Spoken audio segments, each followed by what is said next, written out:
भूतेश्वरं भूतनाथं शिवं शङ्करं शम्भुमीशानमीडे गळेरुण्डमालं तनौ सर्पजालं महाकालकालं गणेशाधिपालम्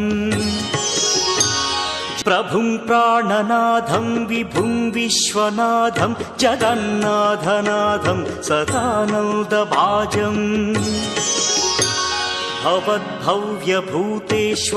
भूतनाथं शिवं शङ्करं शम्भुमीशानमीडे गळेरुण्डमालं तनौ सर्पजालं महाकालकालं गणेशाधिपालम् प्रभुं प्राणनाथं विभुं विश्वनाथं जगन्नाथनाथं सदानन्दभाजम्